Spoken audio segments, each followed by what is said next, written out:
The CIS benchmarks are secure configuration recommendations for hardening specific technologies in an organization's environment. Each benchmark is the product of an ongoing consensus project involving the generous volunteer efforts of subject matter experts, technology vendors, public and private community members, academics, and the CIS benchmarks development team. CIS benchmarks are a key component of an organization's overall security against cyber attacks, and each CIS benchmark recommendation maps to the CIS critical security controls, or CIS controls. There are more than 100 CIS benchmarks across 25 plus vendor product families available through free PDF download for non-commercial use. CIS benchmarks coverage includes security guidelines that are applicable to cloud provider platforms and cloud services, containers, databases, desktop software, server software, mobile devices, network devices, and operating systems.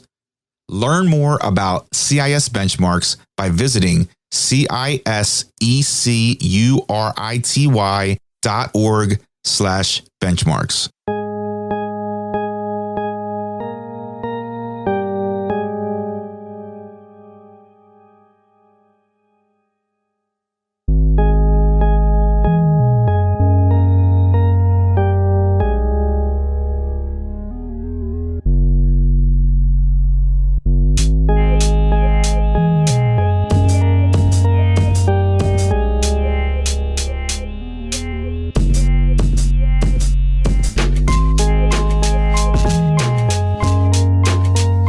Listening to the Barcode Podcast with your host, Chris Glandon, serving cybersecurity straight up with no chaser. Let's hit the bar and grab a drink. Hey, Tony, what's going on, brother? Hey, Chris, not much, man. Hey, what you drinking tonight? Shit, man, it's been one of those days, you know what I mean? I just need something that's going to take the edge off. Oh, yeah, we got you. This one, we call it the Decepticon, and it's a type of cocktail that you don't even know you drank until it's empty and you're on the floor. We're going to take 3 ounces of gin, 1 ounce of mezcal, 1 ounce of maraschino liqueur, 1.5 ounce fresh lemon juice. Add all those ingredients in a cocktail shaker with ice. Shake it around, strain it into a chilled glass, garnish it with a lemon twist.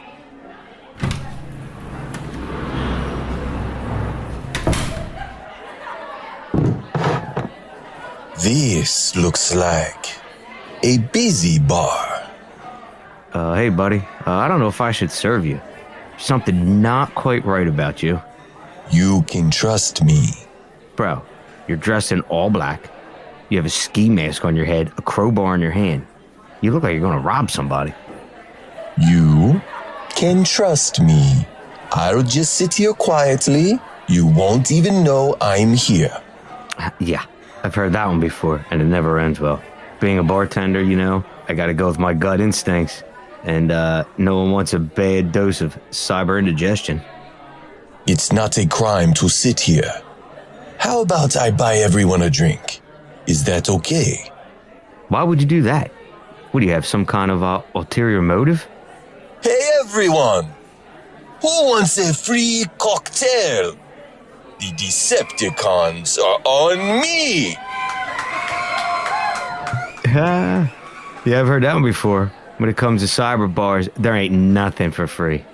Stop being mean and judgmental. No, it's true. There's always a sinister motive. One free drink, you're on your back. Only when it's too late you find out why it was free. All lies.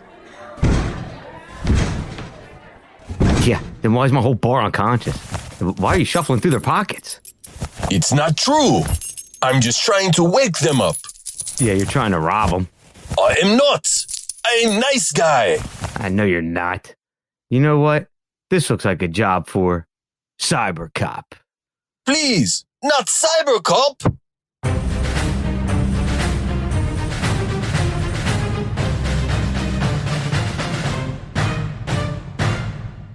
I am Cybercop, and I fight cyber deception wherever you could find it. With my trusty cyber nose, I sniff out the wrongdoers. You'll never catch me, Cybercop. With my cyber vacuum, I will suck up all the badness from the web. Oh Another cybercrime has been stopped. Gee willikers, thanks, Cybercop. We'll see you next round.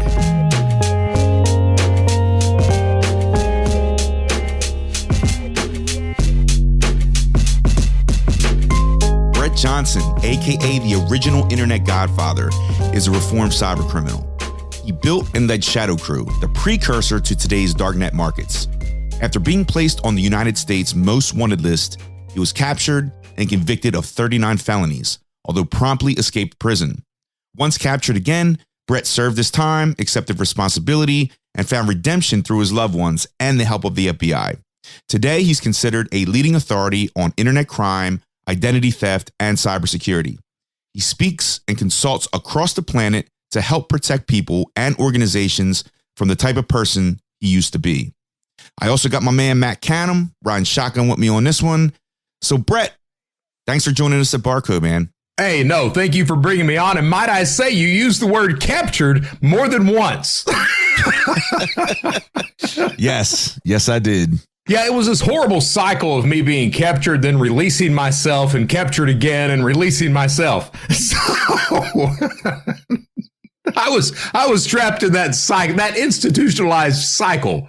Yes, which you have since broken free of.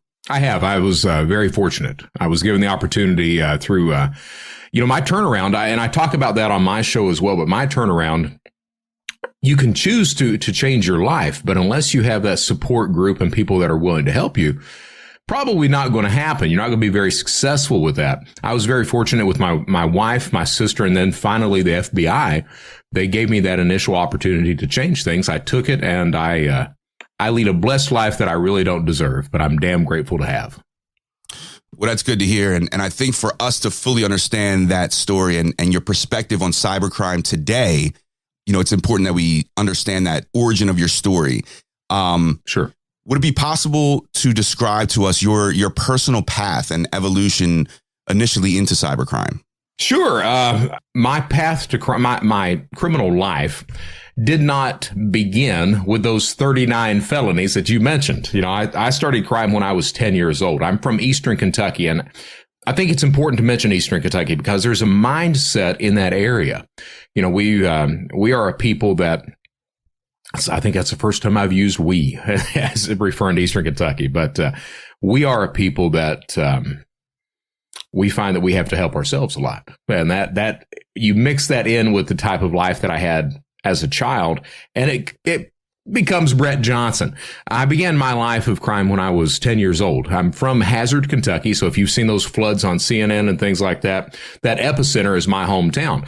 So from Hazard, Kentucky, that's an area that if you're not fortunate enough to have a job, you may, be involved in a scam or hustle or fraud, whatever you want to call it. My mom was basically a captain of the entire fraud industry. This is a woman who, at one point, she steals a 108,000-pound Caterpillar D9 bulldozer, tramming it down the street. At another point, she takes a fall in a convenience store, tries to sue the owner. We had a neighbor she acted as a pimp for. That's Mom. And the thing is I tell these stories about my childhood, and when I tell them, it feels to me like I'm minimizing things, just telling those instances. But I need you guys to understand that the crime was throughout my childhood. With every single person on that side of the family, it was throughout that. And not only crime, but my mom was a person that was, and she's still alive, but she was very, she had some mental issues. So this is a woman who would sit me and my sister Denise down, and she would tell us that she had sold her soul to Satan, and she would play games with us. We had to prove to her that we were worth, coming up in the family. So we would think happy Jesus thoughts, and we'd keep eye contact with her. And for hours, we'd just try to keep eye contact as she supposedly let Satan out through her eyes, and we were supposed to think wholesome thoughts so that we wouldn't be possessed. So this is my mom. My dad is still alive as well. He was a good guy. He is a good guy. His problem was he had never been in a relationship like that. He loved my mom. He was scared of leaving her, of her leaving him. So he became the enabler. If she wanted to commit a crime, which she often did, he would co-sign off to it. If she wanted to abuse someone, he wouldn't step in the way of it. So you mix both of those together and you get me. You know, I get the criminal mindset from my mom. I get that fear of being abandoned from my dad. And so my first crime, I was 10 years old. My sister Denise was 9. My mom had left my dad. We had moved from Panama City, Florida, back to Hazard, Kentucky. And mom had been, you know, she would go out and party. Sometimes she'd take us with her and we'd wait in the car. Sometimes we'd wait in the living room as she went to the bedroom. Most of the time she just left us at home. So my first crime, we'd been at home for a few days, no food in the house. I'm the kid that'd post up at the window looking outside to see if she's coming home. Sometimes I'd walk out in the driveway to see if she's driving down the street. Denise was a kid who just got angry. So we didn't have any food in the house. Denise walks in one day and she's got this pack of pork chops in her hand. And I'm like, where'd you get that? And she's like, I stole it. And I was like, show me how you did that. So she takes me over and shows me how she's stuffing food down her pants at A&P. And I'm like, hell, that's a good idea. Let's do that. So we start stealing food. Look across the way and there's a Kmart over there. And well, Kmart's got more than food. So it becomes this perverted form of Maslow's hierarchy of needs, you know, books, games, jewelry, music, toys. Mom comes home, sees all the stolen loot, asks where it came from. I'm the kid that stands up. We found it. She's like, no, you didn't find that. Denise is the kid, doesn't lie at all. She stands up. She's half proud about it, half pissed off. We stole it. My mom looks at my sister. Show me how you did that. And she joins us. Not only does she join us, but she goes to get her mom to join us as well. And when I say join us, what I actually mean is my mom ran us as little shoplifters. We would be distractions, or we would get the stuff she wouldn't be able to get as she would distract the security staff. That's where my life of crime began. And I'm adamant about saying that's not why I commit crime as an adult. You know, when you're a child, you're going to do what the circle of adults around you do. When I became an adult, I made that active choice to victimize people. That was my decision to do that. I didn't have to do that. I chose to do that. My sister had the exact same upbringing that I did, and she doesn't commit crime anymore past that shoplifting stuff. She goes off to be a parent, a teacher, just a very good citizen. I'm the guy that kept on going, and I got more and more involved in those types of scams that not only my mother, but every single person on that side of the family committed. I grew up knowing how to do document forgery, charity fraud, insurance fraud. So breaking and entering, faking accidents, burning homes for cash, faking stolen cars, illegally strip mining coal, trafficking drugs. I mean, you name it. I grew up knowing how to do that until I finally branched off on my own in the mid to late 90s, faked a car accident to get the money to get married, moved from Hazard, Kentucky to Lexington, Kentucky to go to UK. And again, I get the worst parts from my mom and my dad. My mom, that criminal mindset, my dad, that fear of the people that I love leaving. So my wife, because even today, I have trouble showing love in a healthy way. So my first wife, I told her, I was like, hey, you don't worry about working. I got it. Nah, don't worry about the cooking and cleaning. I got that too. So a bit of a control freak as well. So here I am, 60-hour-a-week job, 18-hour class load, all the cooking, all the cleaning. Something had to give. What gave was the job. You'll excuse my 80-pound chihuahua in the background there. But what gave was the job. What I had to do was, you had to eat at the end of the day. Didn't know how. I was doing these little scams around Lexington, Kentucky, until I finally found eBay. And I liked eBay. I did. I didn't know how to make money on eBay. And fortunately, Bill O'Reilly, before he got involved in all that sex bullshit on on Fox News and left the job, Bill O'Reilly, he used to host Inside Edition. So they were having a show one night on Beanie Babies. The one they were profiling was Peanut the Royal Blue Elephant. I was watching that. It was going for $1,500 on eBay. I'm sitting there going, I need to find me a Peanut. Skip class the next day, go around to all the shops looking for Peanut. Because I'm naive. It takes me about 3 hours to figure out, well, he's not in the shops. He's on eBay for $1,500. But they had these little gray Beanie Baby elephants for $8. So buy a gray Beanie Baby elephant for $8. Stop by Kroger on the way home, pick up a pack of blue Rit dye, go home, try to dye the little guy. Didn't do very well in home economics. Turns out they're made out of polyester. You get them out of the dye bath, looks like they've got the mange. But I ripped a lady off of $1,500. I found a picture of a real one online. I posted it. She thought I had the real thing. She wins the bid. As soon as she wins the bid, social engineering kicks in. I send her a message because I want her on the defensive, not me. And my message was basically, hey, lady, congratulations, you win. By the way, we've never done any business before. I don't even know if I can trust you. What I need you to do is go down to the U.S. Postal Service, get a couple of money orders totaling $1,500, send those to me. They're issued by the United States government. They protect you. They protect me. I get those. I'll send you your creature. She believed that. She sends me the money orders. I send her this animal in the mail.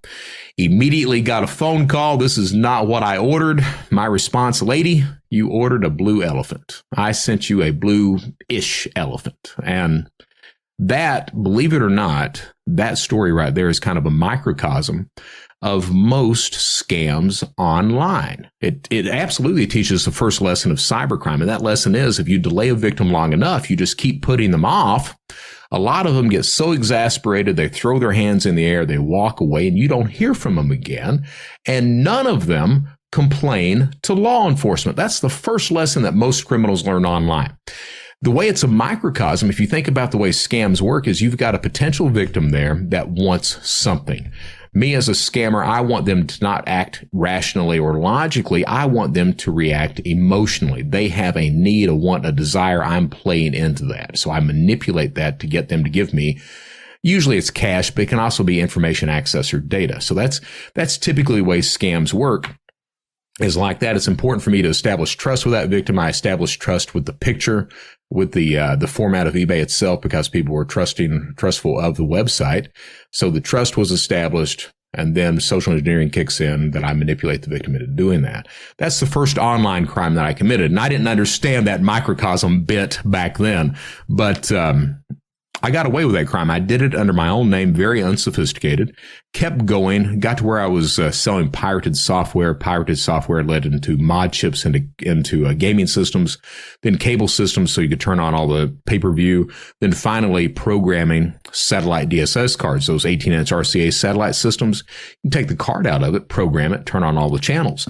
Started doing that at almost the exact same time that a Canadian judge ruled that it was legal for Canadian citizens to pirate those satellite signals. And he actually said in court, he was like, hey, since RCA doesn't sell the systems up here, my citizens can pirate the signals. So what happens is, idiot, complete idiot. So what happens is overnight, the United States sets up a little industry. You go down to Best Buy, you buy the system for $100, take it out in the parking lot, open it up, pull the system out, pull the card out, throw the system away, program the card, ship it to Canada, $500 a pop. Started doing that, making a lot of money. Had so many orders, could not fill them all, and quickly, and when I say quickly, I mean quickly, thought to myself, why do I need to fill any of the orders? They're in Canada. I'm down here. Who are they going to complain to? So started to steal more money. Got worried about how much was coming in. Thought I was going to be looked at for money laundering. Figured the best thing that I could do is get a fake driver's license, use that to open up a bank account, launder the money through that, pull out the funds at the ATM. Had no idea where to get a fake ID. So started to look around, got online, thought I found a guy, sent him $200, sent him my picture. Dude rips me off, and I got pissed. And I got so pissed that the result ultimately was ShadowCrew.com. So if you think about it, online crime, there are three necessities to successful online crime. You have to gather data. That's the PII, that's credentials, that's whatever tools that are used to then go to the next necessity, commit the crime, and then finally cash out. Usually cash in pocket, but it can be information, access, or data as well. For those to work, you have to realize that a single criminal can't do all three things. He has to rely on other people who are good in areas where he is not. So all online crime to a degree is organized. It's never a single attacker. The problem back then was if you were looking to engage in online crime, the only way you had to network together was an IRC session, this internet relay chat, this rolling chat board where you had no idea who you were talking to, if you could trust that individual, if they had a product or service, if they had it, if it worked, or if they were trying to rip you off because everyone there was a criminal. ShadowCrew solved that.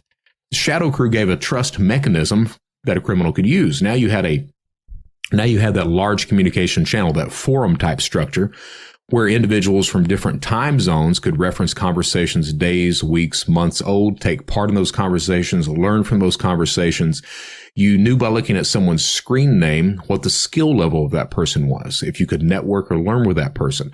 You had vouching systems in place, review systems in place, escrow systems in place, all with the singular purpose of establishing trust with one criminal and another when they would never meet, not know each other's identity, not know what each other looked like. That was primarily, to my thinking now, that's what primarily ShadowCrew did. Now, it was also an eBay. People refer to it as an eBay of criminal goods. It was absolutely that too. It was a precursor of today's darknet and darknet markets. The ShadowCrew goes on to make the front cover of Forbes. August 2004, headline, Who's Stealing Your Identity? October 26, 2004, the United States Secret Service arrests 33 people, 6 countries, 6 hours.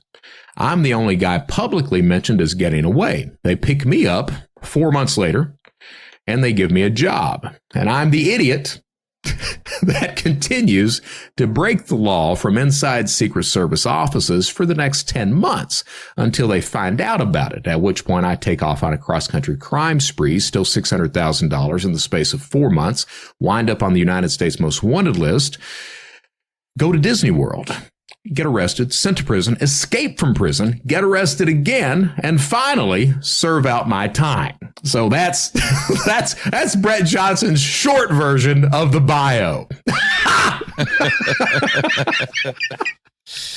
Yeah, it's a wild ride, man.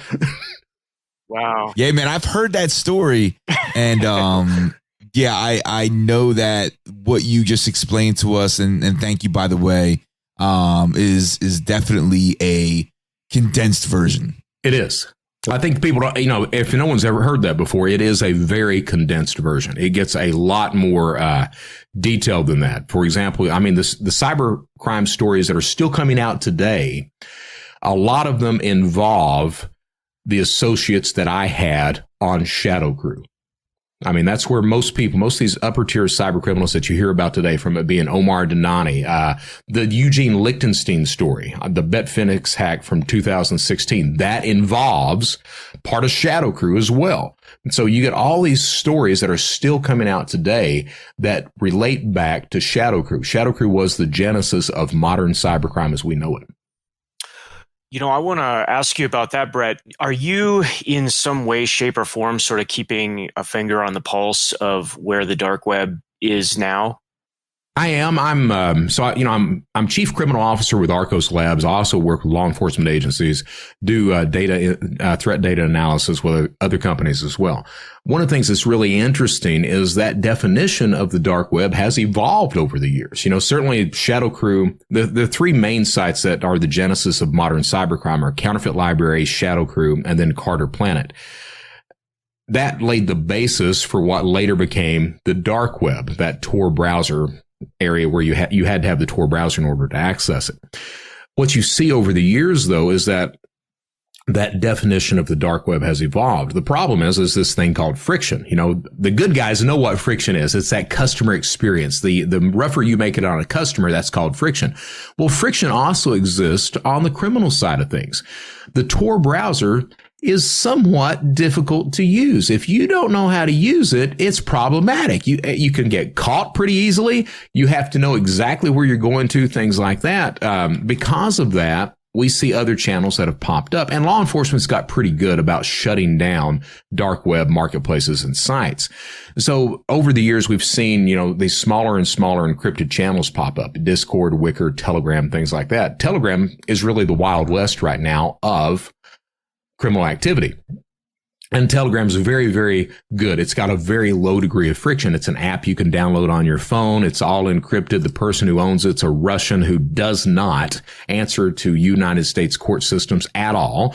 Because of that, you see a lot of the newbie type criminals, the unsophisticated people, they flock to Telegram. And if you visited Telegram, some of those criminal channels, they are, to put it mildly, they are off the chain. They are wild about some of the stuff they discuss and do. So you see that's going on, and that definition of the dark web has changed. Not only that, but when we were criminals back in the early to mid 2000s, even through the late 2000s, those people, whether it be Albert Gonzalez or Jonathan James or myself or anybody or any of these, Omar Denani, those people had to really understand every single dynamic of online crime. You had to understand the security systems of the site that you were hitting. You had to understand the security systems of any type of fake ID that you were creating, or how SOX 5 proxies worked, or any number of things like that. You had to understand every single thing across the board. These days, cybercrime is a service. Absolutely it is. It's no longer the criminal that's a sophisticated part of crime. It's the platform itself that provides that sophistication, and the individual is more or less plug and play. You don't have to know anything at all to go in and be successful at cybercrime. It's done for you. The products and services are off the shelf. You've got tutorials that you can purchase for a low price of $5 or $10, or you can take live instruction classes that run anywhere from $300 up to $3,000.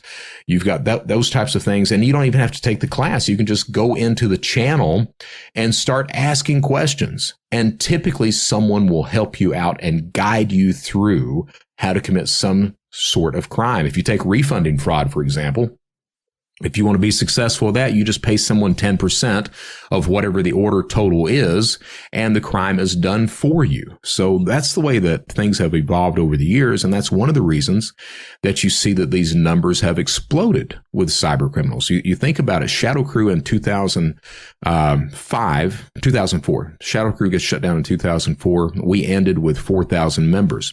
2017, Alphabet gets shut down. It ends with 240,000 members.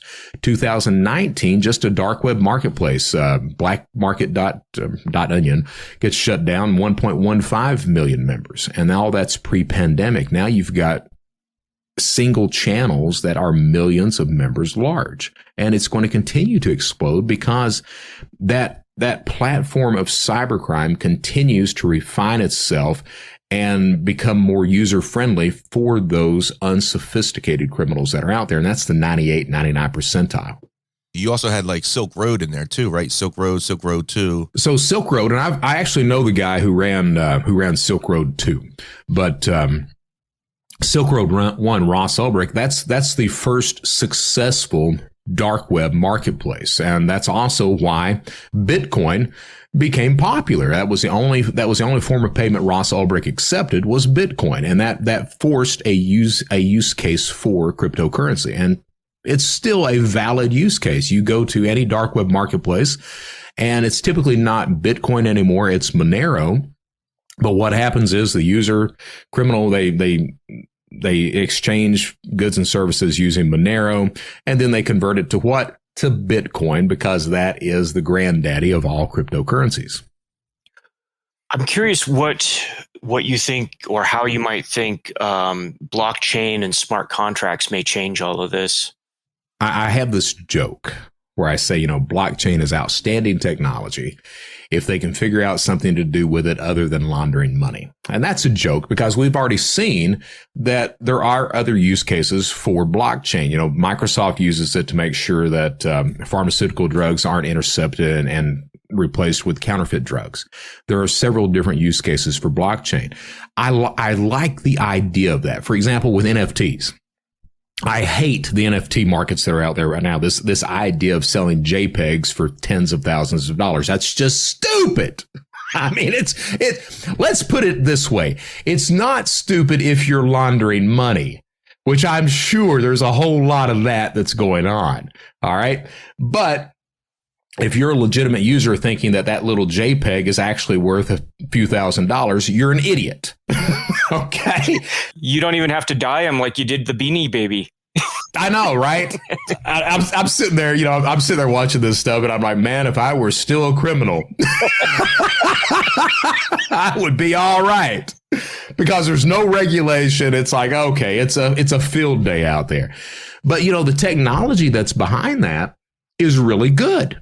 It's really good. If you could figure out a way to put identity to attach that to NFT, that's a pretty powerful security product. It's the same thing with blockchain. If you can figure out how to do identity or transactions more than just with a crypto token, you're going to be all right. It's just we have to get to that point. We've got to get past that point of, taking our financial advice from Reddit and going that way. We have to embrace this technology and figure out ways to innovate on it. And once we do that, and it's going to come, I don't have any doubt about that. It will come.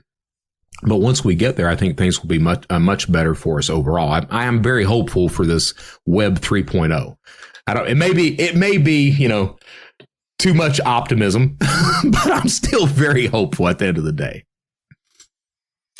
So something I'm really, really curious about that I've been dying to just ask you is, I've listened to some prior interviews with you, Brett, and it seems like trust is something that is a central theme that runs through everything that you talk about.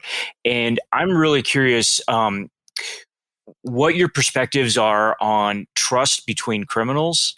And I'm curious how you think that relates to sort of society as a whole and what we could learn from that to maybe make society better.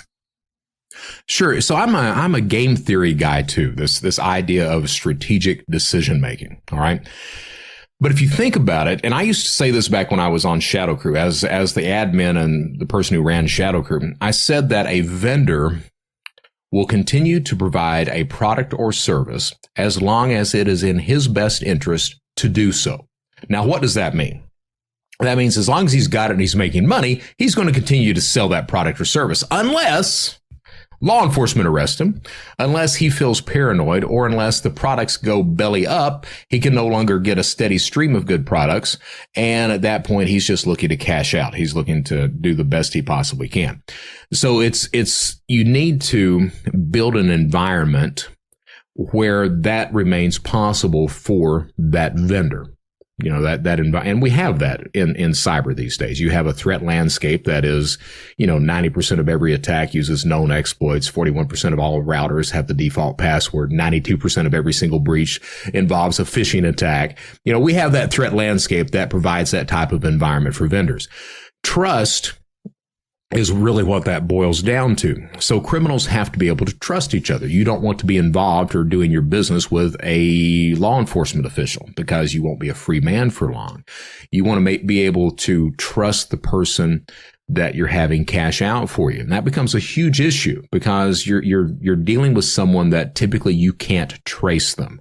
So, and a lot of times, I said before that criminals can't do all three necessities: gather data, commit crime, cash out. And one of the reasons why is because that criminal is in a geographic area where they cannot cash out, typically Russia, Ukraine, something like that. So they have to rely on money mules. You have to be able to trust that money mule. And that becomes a big issue because you're basically giving someone free cash. And if you go back to that idea of what I was saying, you'll provide that product or service as long as it's in your best interest to do so. So that money mule, for example, has to know that you're going to continue to supply them this money. If they think it's a one-time shot, they're going to keep everything. But if you continue on with that, if you provide that environment where you have that trust in there, it works out just fine. Now, that's just on a very cursory level. If you think about trust online, trust is established online through technology, tools, and then finally social engineering, talking about just on the criminal side. Technology, we trust the technology which is given to us, that hardware, our laptop, our cell phone, our desktop computer. We don't understand it, but we trust it. That's the problem with fake news that comes across the line. We see the news, we don't verify the news, we just believe it. What we don't understand is that criminals use a variety of tools to manipulate that technology. So they'll use a spoofed phone call. So you don't see the phone number they're calling from. You see the phone number of the IRS, the FBI, who have you. They use SOC 5 proxies so that they may be located in a foreign country, but can make it appear that they're in Florida, New York, someplace like that. So the tools and the technology tend to lay a base level of trust, and then the criminal comes in and we see how good of a social engineer that person is in manipulating someone into information, access, data, cash. So that's how trust is established. And understand that when I talk about technology, it's more than just hardware. It's also the software. It's the websites we go to. We trust those websites to vet the other customers that are in that same environment with us. If you take a dating site, for example, what we don't understand is that, we sign up to a dating site. We're trusting whatever the dating site provider is to vet the other members that are coming in. What we're not understanding is that criminals use tools, in this case, stolen identities, to gain access to that site. All right. So it's all about establishing trust. Criminals absolutely have to trust one another in order to engage and commit crime. If the trust wasn't there, you would fail ultimately. And that's one of the things that law enforcement has been very good about working. I consult with law enforcement as well, but that idea of seeding paranoia in criminal environments. If you can get the criminal community where they don't really know who they can trust and who they can't, you see these things start to fall apart over time. So that's how it is on the criminal side. With criminals trying to defraud victims, whether it be organizations or individuals, it's important to try to understand, what does it take for a criminal to establish trust with you? With a company, for example, is it as simple as a spoofed phone call, or is it as simple as login credentials, or a browser fingerprint, or a stolen cookie, or whatever token that is? What does it take for me to establish trust with that organization so that I can come in and get information, access, data, or cash? Compared to what does it take for me to establish trust with an individual? Typically with an individual, it is a spoofed phone call. It is some PII or a background check or something like that. That's one of the reasons, one of the frauds that's going on right now is medical data. So I can go on the dark web, I can buy someone's medical data, and the actual scheme involves a doctor's office, a laboratory, and a call center. So I buy stolen medical data on the dark web, give that medical data to a call center. I've already signed up a doctor and a lab. So the fraud is the call center calls whoever is on the medical record. They're pretending to be the doctor's office, and they start quoting back. So they've spoofed a phone call so that the victim picks up, it thinks she or he thinks it's the doctor's office. On the other end of the line, the call center is pretending to be the doctor's office, and they start quoting back medical information. We see back in 2016, you had this medical service that was provided. You did have this, correct? Yes. Is there a problem with that? No problem with that. Everything worked out just fine. But the doctor, looking back at your records, the doctor wants you to come in for a genetic cancer test. It doesn't cost you anything at all. It takes 5 minutes. We'll already set up the appointment for you at the lab. Just come in. No pain, anything else like that. So the victim is not out any money at all. The lab, however, charges Medicare, and that test costs $25,000 to $30,000. The doctor gets paid off, the lab gets paid off, the call center gets paid off. The actual person coming in doesn't lose any money, but the Medicare system itself loses millions of dollars every single year to this type of scam. So think about how trust is established there. Technology, tools, social engineering. The person on the other end of the line trusts the phone number that's coming in, the phone number of the doctor's office. So that lays a base level of trust. Once that phone is picked up, social engineering kicks in. The call center is using more tools, in this case, the medical records, to convince that individual that they are legitimate, to layer more trust. Add into it that you've got a doctor's office that's signing off on the test, and you've got an actual lab that's performing the test, and you've got trust established 100% across the board. The victim's not out any money at all.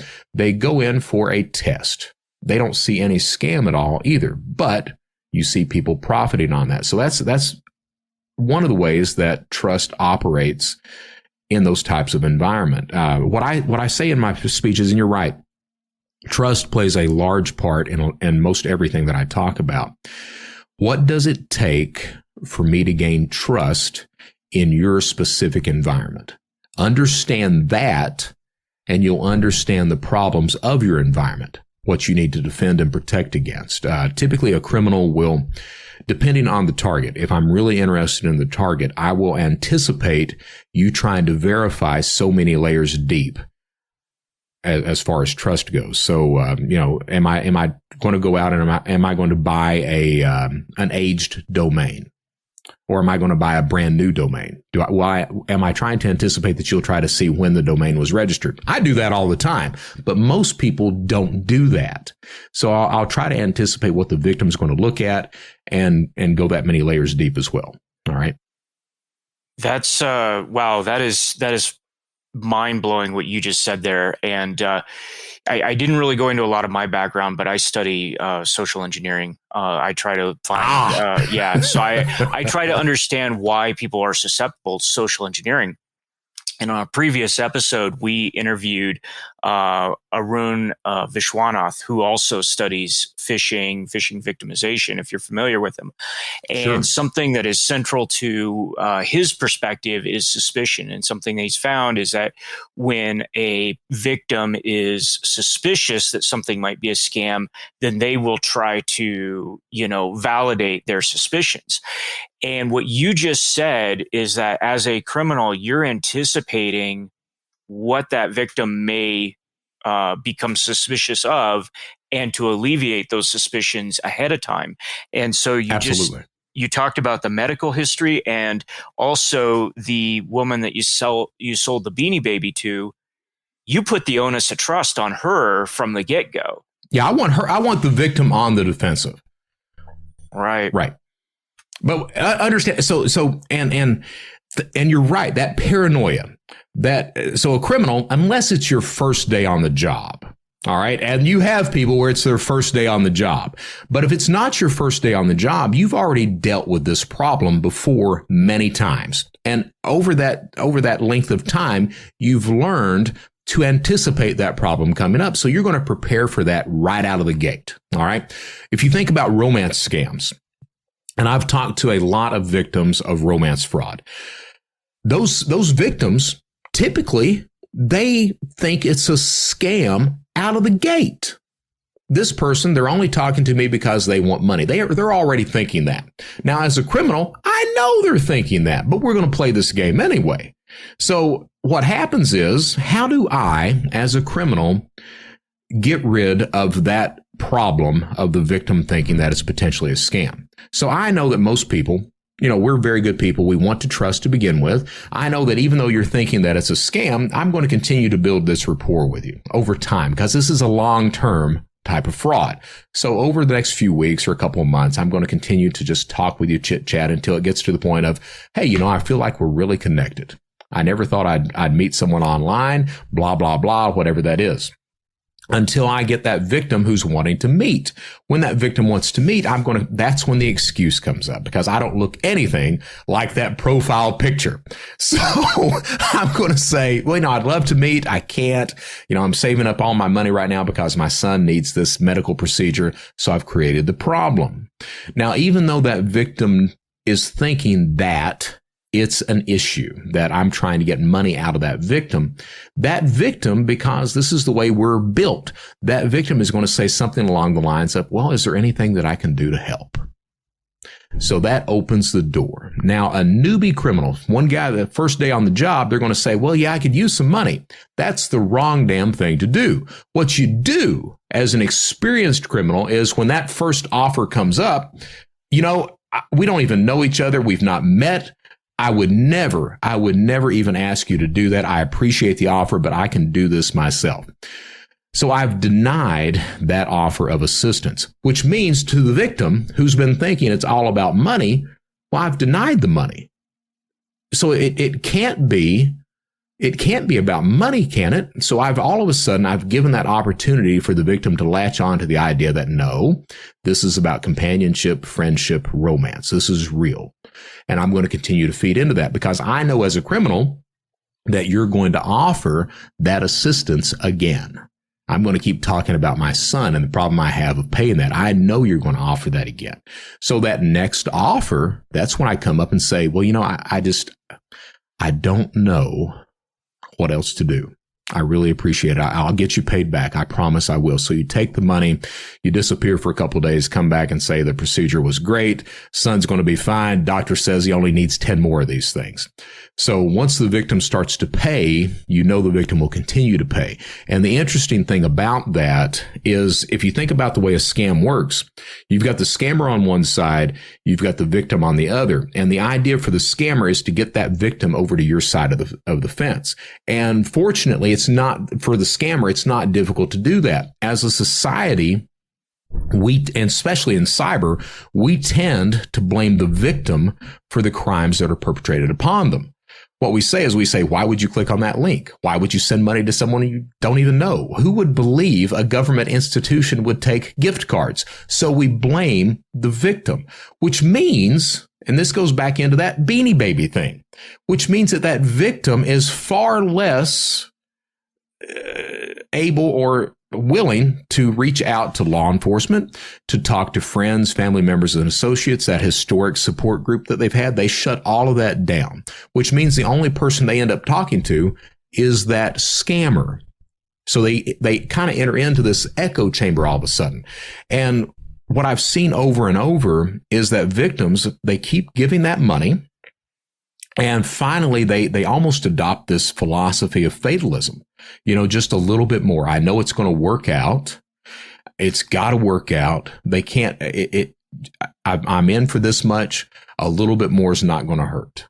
Until finally, the criminal takes every single thing that they've got. I talked to one victim. She ended up sending $1.1 million over to a romance fraudster.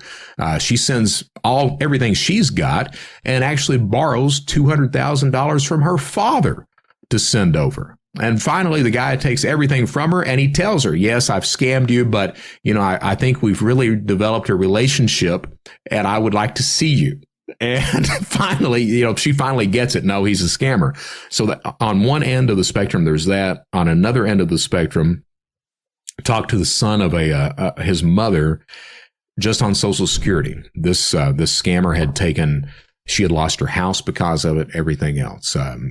He gets to the point where he gets power of attorney over doing some repairs to her house to the tune of $30,000. And he makes the mistake of wiring her the $30,000 in order to pay the contractors. She promptly sends that $30,000 over to the scammers. So it's important to realize, how scams work. It's also important to realize, you're right. I don't say I'm reformed. I say I'm reforming. I continue to try to become a better person every day. But it's important to realize that criminals have absolutely no redeeming features. You're choosing every single day to victimize someone. You don't care what kind of sad stories they've got. You're not a Robin Hood. You're not a Jesse James. That stuff never existed to begin with. You're going out and you're victimizing people so that you can profit by hurting others. So it's very important that we realize that. It's also very important that we stop blaming the victims for the crimes that are perpetrated upon them. The only person that's responsible for crime is the criminal who commits it. And that's an active choice on their side every single day.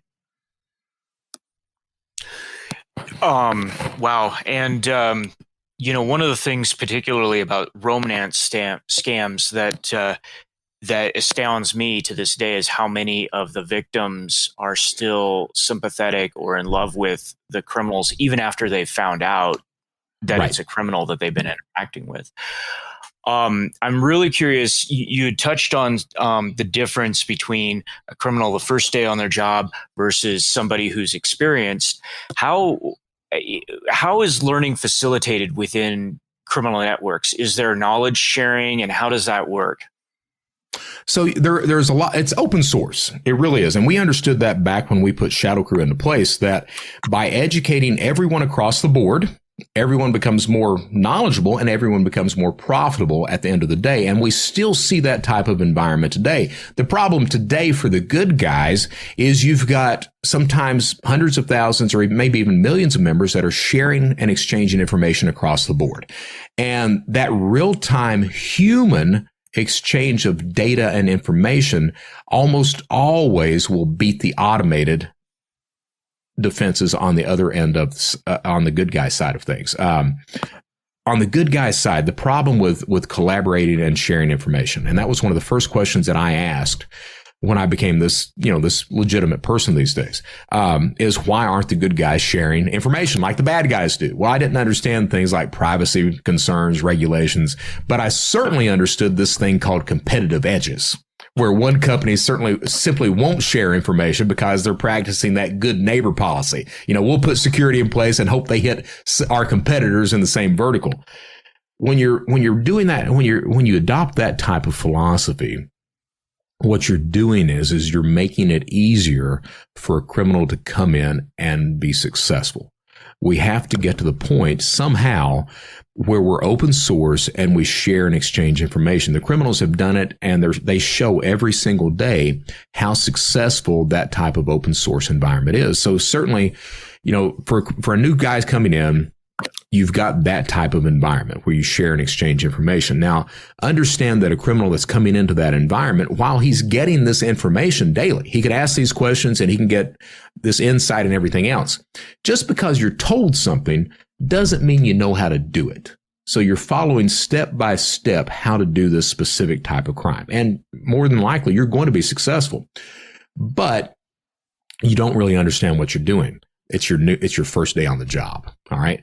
The more you keep at that, once you start making money and you see you're successful at that, most people will start to innovate. They'll start to try new things. And that's that learning process. That's when you start to learn about operational security. You start to understand some of the security systems that you're hitting, things like that. And the longer you go at that, you get that 10,000 hours of experience and you become that expert in that field. But that first time that you're coming in, you don't really know anything at all. That doesn't mean you're not going to be successful, but you don't know anything. It's the same process. I talked about on my show, I'm talking about Ilya Lichtenstein, the guy who tried to launder $4.5 billion of cryptocurrency from the Bitfinex theft. What you see with the way he attempted that laundering, you see that somebody's came into that environment first day on the job and they've been told this is how you launder crypto. And the way that they were told, hey, that is the way you do it. Absolutely it is. And it can be very successful if you know how to do it. What Ilya did is it looks like he was told how to do it, but because it's his first day on the job, when he actually goes to try to do those things, he does almost everything wrong because he didn't have any experience to back that up. So that's the difference in a lot of these frauds between the first day on the job and the more experienced player. Yeah, you can be told how to do it, but if you don't really understand how to do it, if you're not literally walked through step by step, you're going to fail a lot of the time. That's really interesting, and I got to say that one of the most hilarious stories that I think I've ever heard you tell, it's like straight out of Breaking Bad. You're talking about a closet full of backpacks full of money, and you have no more room for any more cash. And this is probably from a lack of experience of having so much cash that you can't do something with it. Yeah, and there have been several people who have advocated for moving to a cashless society because as a way to combat or counter money laundering. And I'm curious what your thoughts are on a cashless society, because I know that you're also a privacy advocate. Do you think that a cashless society would actually make money laundering go away, or will it just channel it into a different medium? And I'm curious what your thoughts are on that. I think it's just a different medium. We're already I mentioned NFTs earlier. I mean, certainly you can launder money all day long with crypto. You can do cross channels and everything else. So laundering's not going to go anywhere. And you are absolutely right. I used to not, when I first, I've been doing this, consulting and speaking on the legal side of things for, 6 or 7 years now. And, when I first started, I was not a privacy advocate at all. at all. I was like, yes, we need that information out there. The more information, the more secure people are going to be at the end of the day.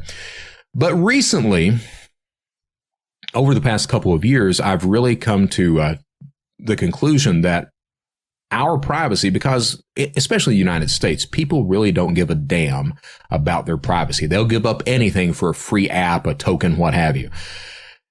It's important to understand how valuable our data is and what can be done with our data. You know, we're seeing government institutions right now in the United States, that you've got law enforcement agencies that are buying cell phone location data of private citizens, not even suspects, just data of everyone. There's a problem with that. I don't care what side of the political fence you're on, because I got to be honest with you. I wake up every morning. I watch CNN. I watch Fox News so I can be pissed off at everyone. I'm an equal opportunity hater. All right. But you're seeing now, and again, I don't care what side of the political spectrum or where you stand on this issue, but you're seeing people that are tracked that are going from one state to another to maybe get an abortion. And how are they being tracked? Because of their cell phone data. You see someone, Facebook, for example, they hand over text messages of this individual that went to a different state to have this procedure done. And it's not just abortion, because somebody out there is going to say, well, that's fine. I'm against abortion. Well, okay, that's your opinion, but wait until it comes to knock on your door. All right, because it's coming. It's not just going to be there. It's going to be everywhere. So privacy matters. And if people aren't smart enough, or they don't give a damn about their own privacy, it's important that we get informed. And that's one of the issues, informed, educated regulation that comes in and protects the citizens of this country. I mean, it's absolutely insane what's being done with our data online, who it's been given to, and what it's being used for. I really like the idea of the privacy browsers that are out there. It creates security issues, absolutely, but I like the privacy browsers that are out there. The cashless society. What I like to say is, it's hard to exchange Bitcoin on a battlefield. You're going to need that paper currency at some point. A lot of the United States and a lot of other countries, a lot of their economy operates on this kind of gray market society. You've got Eastern Kentucky at one point, one of its driving economies was yard sales. You're not going to have a cashless society where you're trying to pull a yard sale just to have enough money to put food on the table. The current administration wants to be able to track anybody that has $600 in their bank account. I have issues with that. I do. I don't think it's, I'm all for paying taxes. Not really, but I mean, we have to pay our taxes.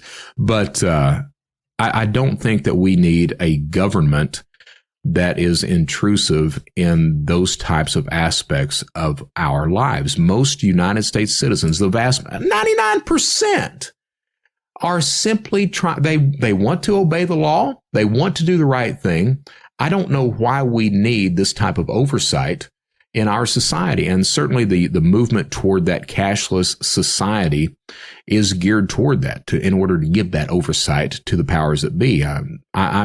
I'm hopeful. The problem with crypto is, it promises that, but we see the way crypto has been implemented thus far that it doesn't really work like that. The idea doesn't match the in practice involvement. Most crypto tokens are owned by by a few whales, and they control prices. They control what's done with those tokens, things like that.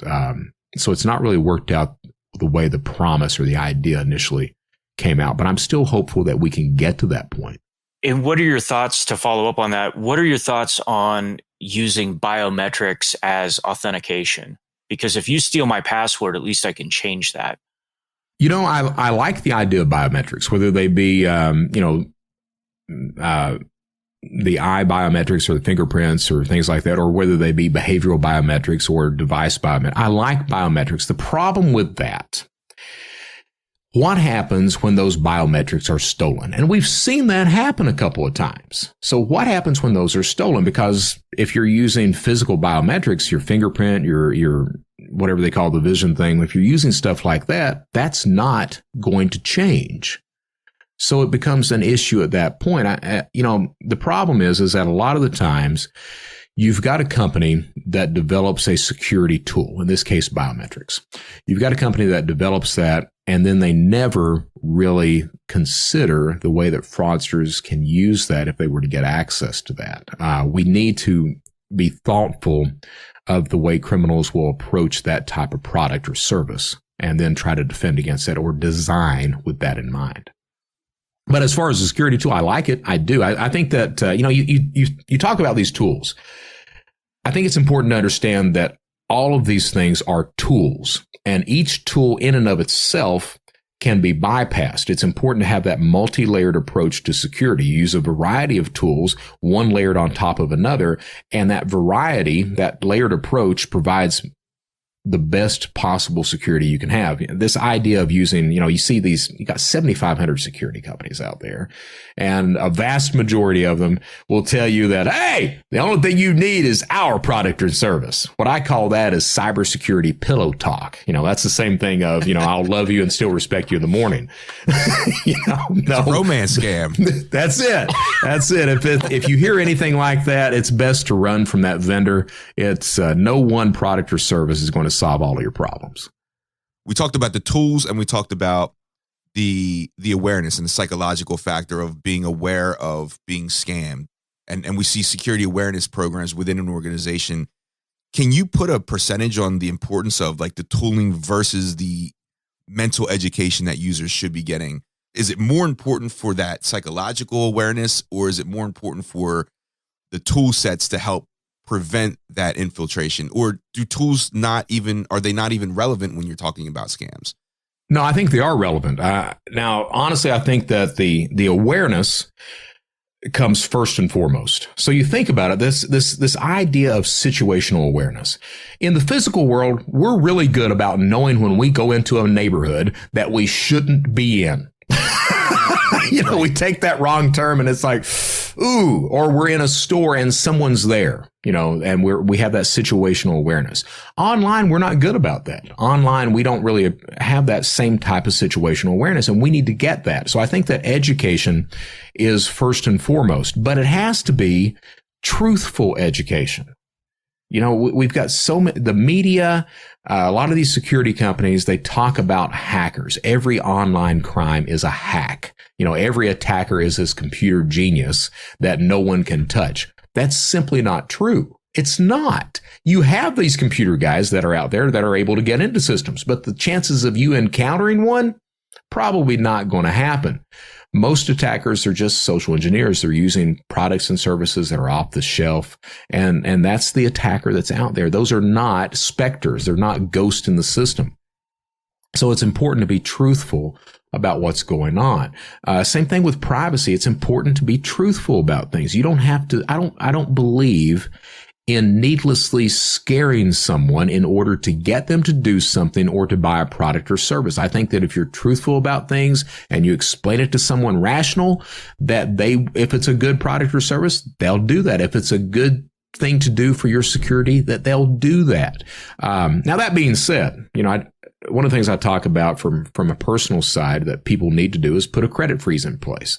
Credit freezes have been free since 2018. The percent of the United States population that has one right now is about 12%. Same thing with multi-factor authentication. We've talked about that for years. And if you go to a website, a high adoption rate is about 12%. So unless it's forced on them. So the idea of tools, we have to, in the United States, a lot of merchants, retailers, financial institutions, they are scared to death of friction. They're scared of forcing their customers to do something, whether it be multi-factor, change passwords, things like that. We have to get to the point that if an individual is not willing to practice good cybersecurity hygiene, that we make them do that, just to be more protective of everything across the board.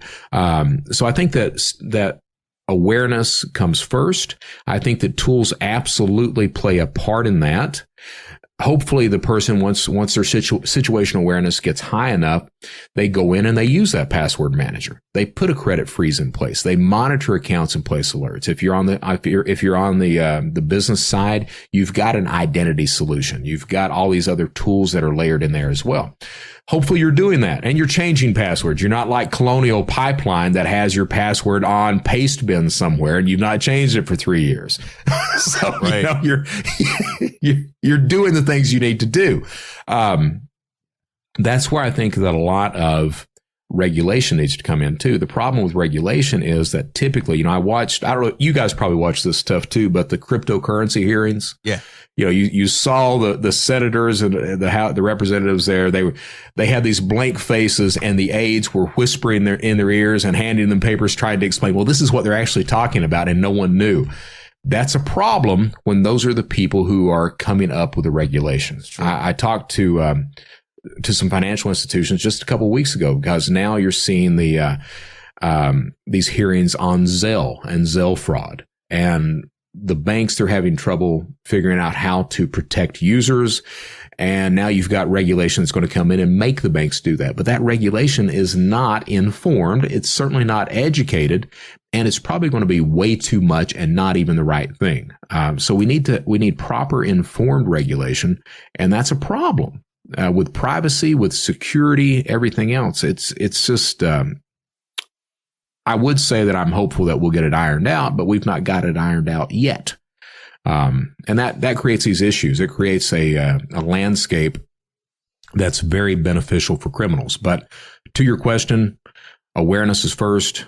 Tools are a necessity, an absolute necessity. And then you go on down the line from there. Awesome. We talked a bit about online scams. We talked a bit about cybercrime methodology. Since this is barcode, I need to modify my next question a little bit to relate to a bar type of situation. And all right, how easy is it to social engineer or scam someone within a bar environment or social gathering where, the drinks are flowing, maybe, logical reasoning is masked slightly. I mean, I'm just putting myself in a cyber criminals or scammers perspective. And that would be almost like my number one go-to if I need a quick hit versus having to go the online route. Sure. And I don't see a real defense mechanism there that you could even put in place. Well, there's not. All right, there's not, because you're in a bar, you're imbibing the spirits that are there. So you're already kind of, you're relaxed, you're bullshitting around with your friends. I mean, do you think that there's more criminals and scammers within bars than most people know because of that vulnerability? I think it's an environment that's conducive. I'm not sure that there's more in there. What would be interesting to me, so I'm in a bar. The idea from a scamming point of view is I don't want to stand out. I want to be with everyone else that's in that crowd. But there's usually, the longer the night goes on, there's usually someone that gets loud. And when that person gets loud, that raises our situational awareness toward that loud person or that conflict that's taking place. And that creates that opportunity for a scammer to come in that time. So everyone's attention is put on that one instant right there. You're concentrated on that, and that gives you a blind side as an attacker. You come in, and that's when you start to gain trust of that potential victim. Everyone's watching that, and you start, whoever the target is, as the criminal, you come in and you start engaging with them. Oh man, what do you think about that asshole over there? Yeah, I can't stand that, man. He was in here last week and he pulled the same stuff, and that gives you that in all of a sudden, and it starts to layer that trust. It's all, at the end of the day, everything's about trust. If I'm looking to get something from you, you're not going to give it to me unless there's a degree of trust that's there. Yeah, that makes complete sense. So that environment's conducive for that. Absolutely. Yeah. No, I was just thinking that it would just be, in my mind, it would just be faster to go that route than going the online route. It's easy online because for some reason, people trust an online environment much more than they do a physical world environment. we come in trusting that environment. You see somebody that's selling PlayStation 5s, and immediately, if the price is, not insane, you start to trust that they've actually got the PS5s. So we trust that online environment. It's an unearned trust. And that's one of the things that's really kind of important, is to understand that trust should not be given. Trust is earned. So, and a lot of people don't really respect the difference between that in an online environment. Also, from a criminal side, online, I don't have to look that victim in the face. I can compartmentalize things, and I don't have to see the damages or the consequences of my action. I can simply say, well, that's just data. I'm just stealing money out of a bank account, and I don't get to see the damage or have to see the damage of my actions. And it's much easier to commit that type of crime. Yeah, you don't have to read body language or facial, expression either. Like that can all be behind the screen. Absolutely. So you're in Eastern Kentucky still, is that correct? I'm in Birmingham, Alabama. No, I left Kentucky many years ago, but still in the South. Okay. So I'm curious to know, are there any, really cool or unique bars near you? There are. I don't frequent bars, but there are some nice places. Chris Roberts, he's a big whiskey guy, bourbon guy, and he had this. I think it's Port Charlotte bourbon or whiskey, one of the two. He had me try that a couple years ago, and honestly, it was the best that I've ever had. And I liked it so much that I did not buy a bottle of it. So I was like, no, I like it way too much. But I enjoy it, but at the same time, I don't have a lot of time for it most of the time. Yeah, no, understood. All right, well, I just heard last call here. Do you have time for one more? I do, absolutely. If you decided to open a cybersecurity bar, what would the name be, and what would your signature drink be called? Oh, what would the name be? It would I like this anglerfish guy behind me. I do. I like him a lot. So it'd probably be something to do with anglerfish, or it could be. So I tell you what, how about the bar being called the ShadowCrew, and the signature drink being the anglerfish? Let's do that. I love that. Not very imaginative, but there you go. No, I love it. And the bartenders could be like in this dimly lit bar, so they're all shadows. That's right. That's right. Everything's in the shadows. I love it. I love it. Thank you both for joining me. No, thank Brett, you. I appreciate you sharing the story. Before we go, can you let our listeners know where we can find you and your podcast online?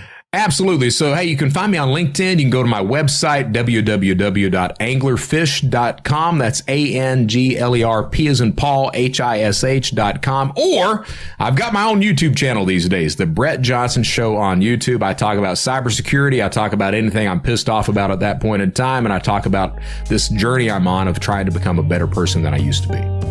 Love it. And I love the show. Everybody check it out. Thanks again, Brett. Thank you for having me on. I appreciate it. Take care.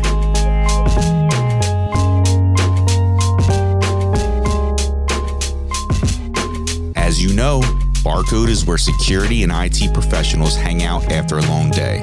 So, get your message front and center to our fans by sponsoring an episode. Learn more at thebarcodepodcast.com/sponsor. Cheers. Unfortunately, it's time to shut the bar down for this episode. Thanks for stopping in. See you next time. We'll save you a seat. Be sure to check us out at thebarcodepodcast.com.